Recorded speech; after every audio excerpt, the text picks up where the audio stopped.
everyone. I just wanted to briefly run down our list of speakers that we have here and other guests from the city. We have with us today Mayor Bruce Rector, we have Vice Mayor Lena Teixeira, we have Councilmember Michael Menino, Councilmember Ryan Cotton. We also have City Manager Jennifer Poyer, as well as Chief Eric Gandy and Fire EMS Chief Tony Tedesco. And you're going to hear first from Chief Gandy.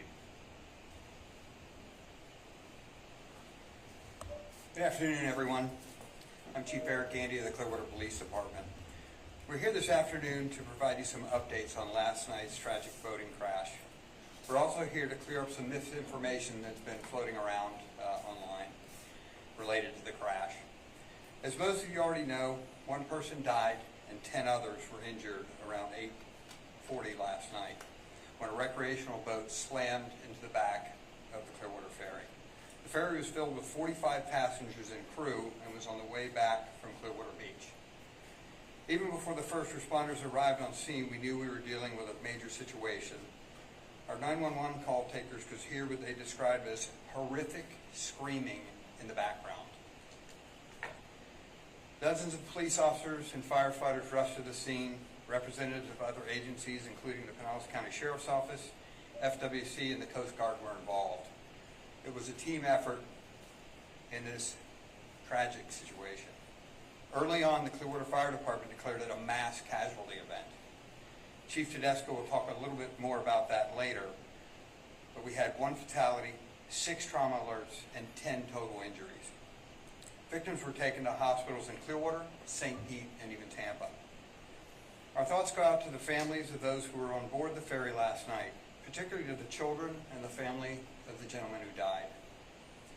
It should also be noted that the efforts of a ferry crew member likely saved lives last night.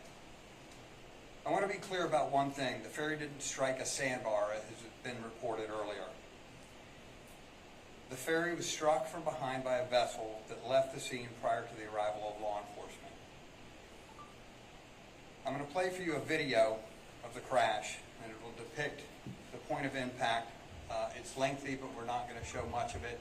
It's enough to suffice that we'll show a few seconds of this video that will give you some perspective on how this crash occurred. Go ahead and play that, please.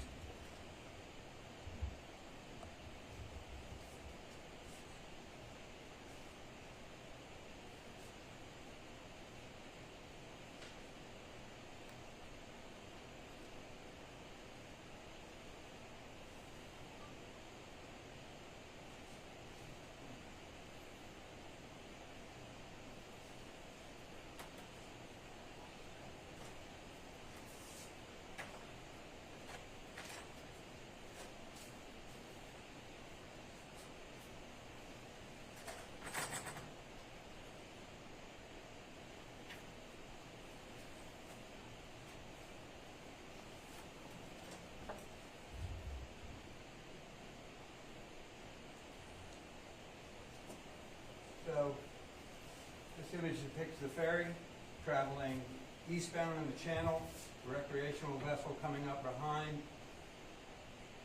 and there's the point of impact where it looks to me that overrode nearly 3/4 of the ferry. So that vessel left after the crash. Pinellas County Sheriff's deputies located about 3.5 miles south by the Bel Air Causeway. The operator and the passengers were on board that vessel. So FWC is handling the crash investigation. The United States Coast Guard is handling the administrative investigation involving a U.S. Coast Guard inspected vessel, which the ferry is. So Major Evan Lakowski from FWC is here with us, along with the Clearwater Fire and Rescue EMS Chief Tony Tedesco. I'm going to turn it over to EMS Chief Tedesco first, and he can talk a little bit about what they encountered and his personnel encountered upon arriving at the scene and why they declared it a mass casualty event. Chief Tedesco. Good afternoon. My name is Tony Tedesco, T-O-N-Y-T-E-D-E-S-C-O. I am the EMS Chief for the City of Clearwater and Acting Deputy Chief for the City of Clearwater Fire and Rescue. Yesterday we did respond to this mass casualty incident And upon arrival, our crews were inundated with a great deal of victims and patients, all coming aboard basically the mouth of the Memorial Causeway Bridge. A great many patients. Now, what is a mass casualty? A mass casualty is when we have more victims than we do resources to be able to handle the victims that are on scene. And that's what we had. We actually entered into a level 1 mass casualty. We pulled as many ambulances and transport rescues as we possibly can. We ended up with, as Chief Gandy said, 10 patients when it was all said and done. We had a multitude of other patients as well that were thankfully uninjured. We did have one deceased that was aboard the Coast Guard boat. And so our top priority in situations like that are obviously we needed to find very quickly the most injured, of which, like we said, we took many who were we call trauma alerts.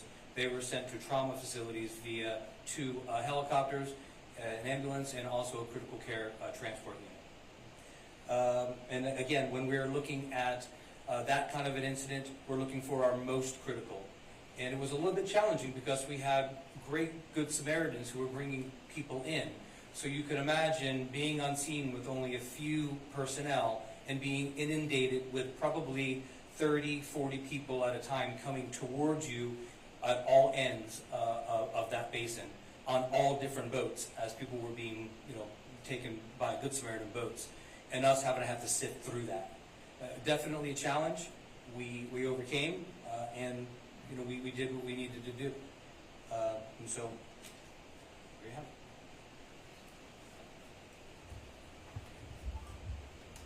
So next up, Major Laskowski from FWC. He could speak to the crash investigation and give you kind of some perspective on how they go about conducting these investigations. Certainly it's early on in this, a lot of witnesses, a lot of information to sift through. Clearwater PD is providing a support role, obtaining evidence, obtaining videos, identifying witnesses and potential witnesses.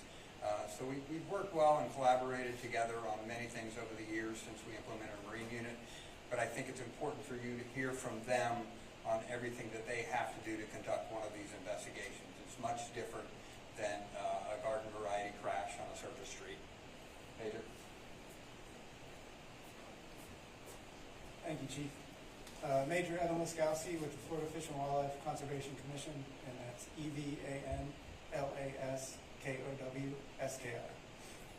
So last night we responded to the accident involving approximately a 37-foot recreational center console vessel ramping up the stern of approximately 40-foot commercially registered vessel with approximately 45 people on board.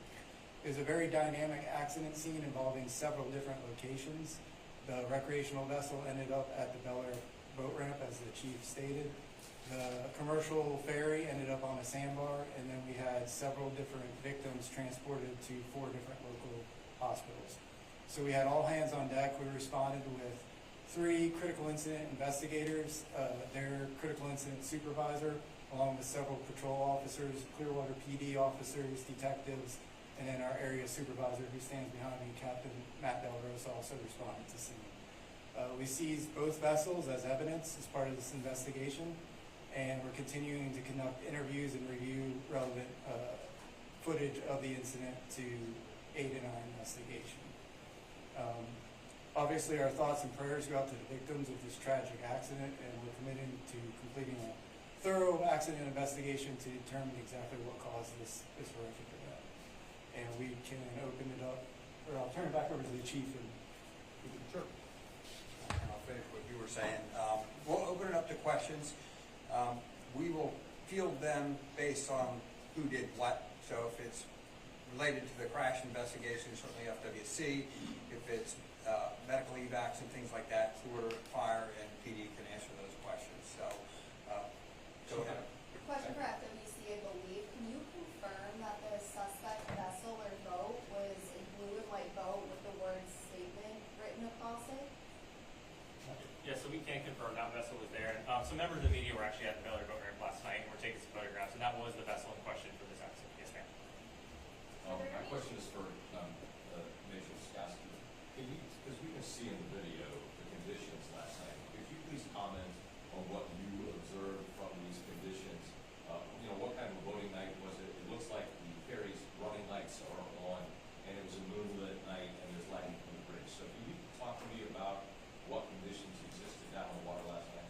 So we will be surveying both vessels, checking for operation of the running lights. U.S. Coast Guard is also conducting a concurrent investigation into the commercial vessel and making sure that all federal regulations were followed on that vessel. So they'll be also investigating all the equipment on that commercial vessel to make sure everything was in working progress. Our team of investigators will be completing damage assessments to both vehicles, inspecting all the different vessel systems, and then we'll also revisit the accident site and determine exactly, you know, the points of view of the two operators and what they may have seen just prior to, during, and after that accident occurred. But you can see in the video, the ferry's lights are on, and it's a moonlit, well-lit night. It would depend on which direction you're traveling. Sometimes if you're an experienced boater and the moon is behind you, you've got great visibility. If the moon's in front of you, not so much. So it's preliminary. We'll be, you know, identifying all of that through our investigation. What's the status of the recreational boat driver? Has he been cooperative? What's his status right now? What's his identity? Yeah. So I believe we're going to release all those names, and we'll get that out via our PIO. So I'll give you all those names in one from our PIO. But he was cooperative last night. We conducted, like we normally do, our survey of the vessel, everybody that had been on scene. We spoke with the witnesses that we were capable of speaking with. The chief spoke to just the sheer volume. And I'll go back a little bit. And, you know, the initial response by everyone is to make sure that we protect everyone's life and limb, regardless of what vessel they were part of or what their involvement may or may not have been. And that was our initial response. With well over 50 people involved, a lot of unknowns, that's where we started initially. Once we were able to file back from that, we were able to try and piece apart which persons belong with which vessels, and began our survey of those accidents. And the chief mentioned it as well. Vessel accident investigation is very different than vehicle accident investigation. You're dealing with a dynamic environment. Tides and winds shift everything around. Things don't tend to sit in exactly the same place, and it just takes a long process to work all the way through that. As well as, unlike metal, fiberglass and other things tends to kind of bend and have some resiliency. So it takes a larger survey. We use a lot of LiDAR equipment and a bunch of laser-guided stuff to really map damage and put things back together. And that's sometimes what will delay these investigations a little bit. It seems like it should be pretty easy to put one thing together with something else, but it's really not as simple as laying things over each other. You really got to figure out what was pre-existing. If anyone's on the boat, unfortunately they bump against docks and things like that. It happens. So every scratch may be valid or it may not based on the accident that occurred. And how do you corroborate those things with it? And further than that, just again, in the discussion of boating accidents, you have a number of factors with this accident specifically.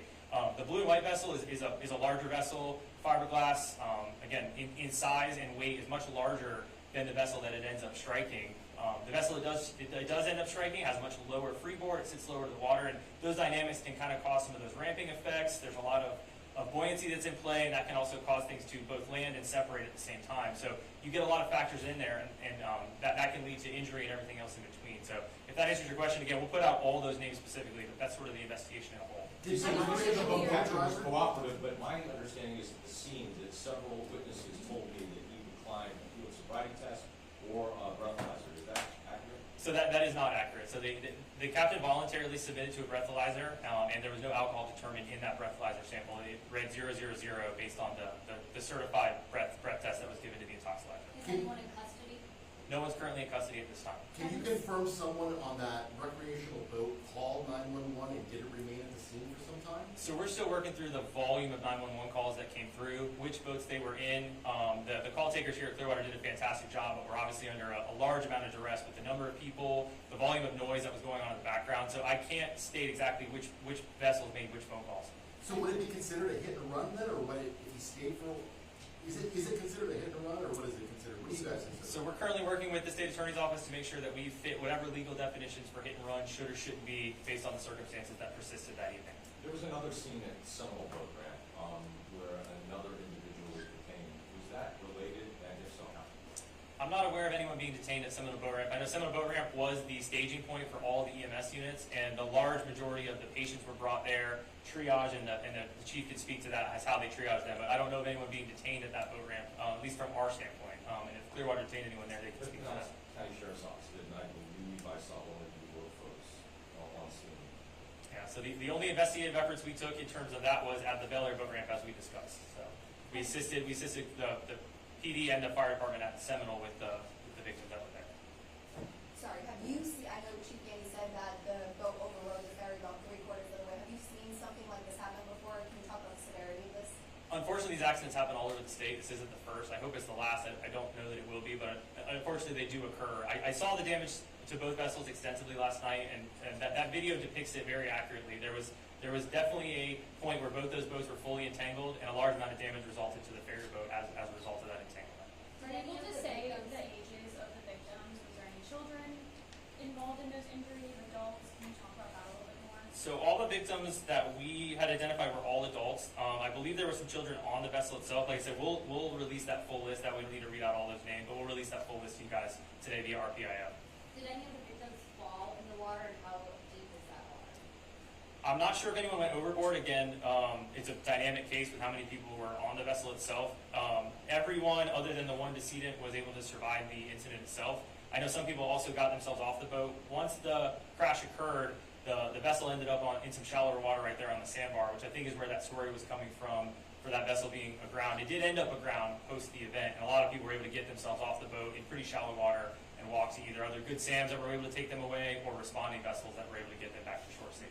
Any One witness estimate told on me how that, fast? one witness told me that they saw the blue and white vessel pushing the ferry towards the sandbar. Do you know anything about that?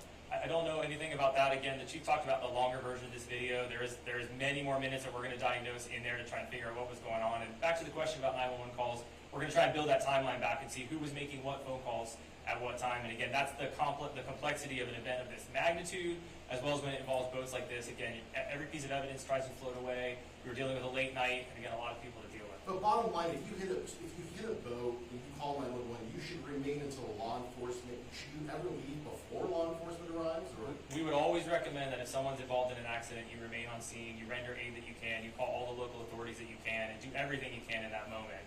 And we're committed. If a hit and run occurred here and people were injured, people were heavily influenced by this event, we're committed to working those charges all the way through. Again, we've already engaged in discussions. We have a strong working relationship with the Pinellas County State Attorney's Office, and we're working through whatever those charges may be. And to the fullest extent of the law, we'll prosecute any crime that is discovered.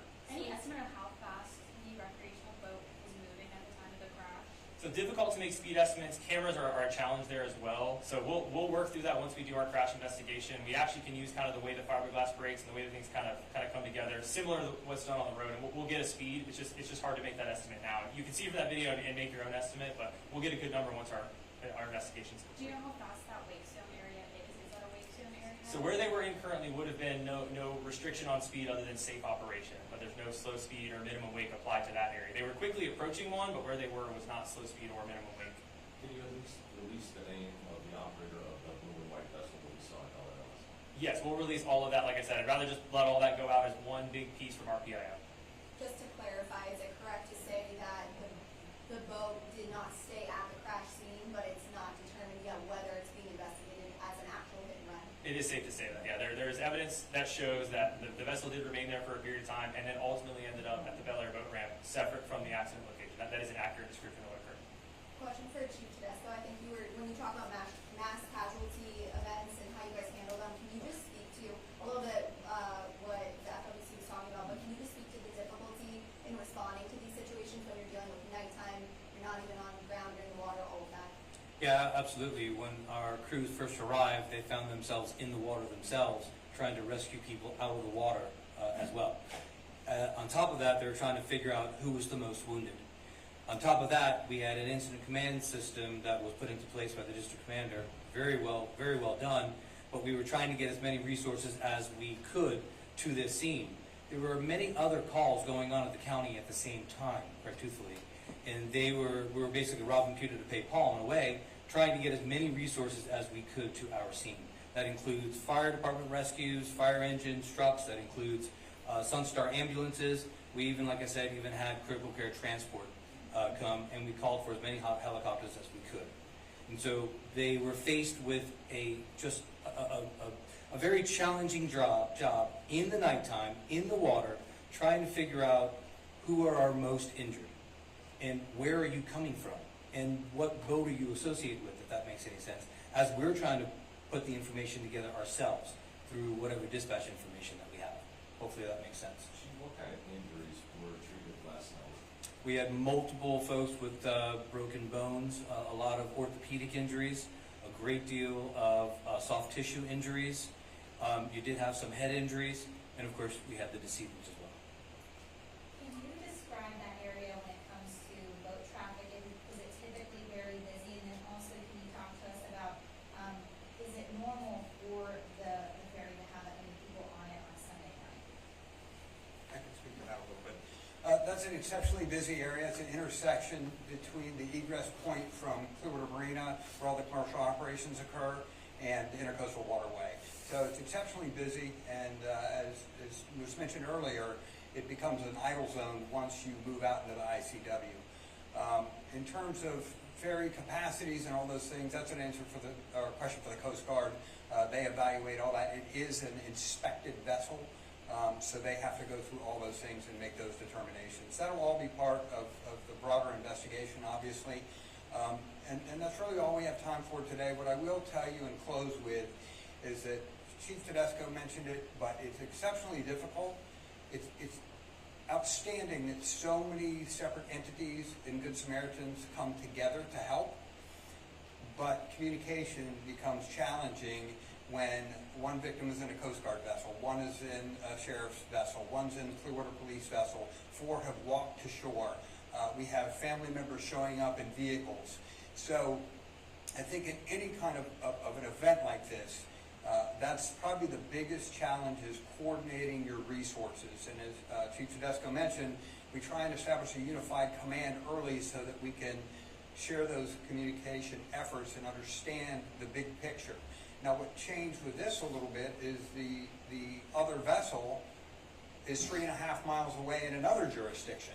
So it complicates things immensely. So a lot of times, when we see you guys out in the field right after one of these things has occurred, it's exceptionally difficult to get our arms around it initially. And we're really focused on the well-being of our victims and making sure we preserve evidence. So thank you very much for coming. The second speaker from the FWC, sir, could you say and spell your first and last? My first name Matthew, M-A-T-T-H-E-W. Last name Dallarosa, D-A-L-L-A-R-O-S-A. Thank you. And then the person that was killed, was he on the ferry boat? Yeah. The person that was killed on the ferry boat? Okay, so- Yes, the person who died was on the ferry boat. In terms of the investigation, they'll determine location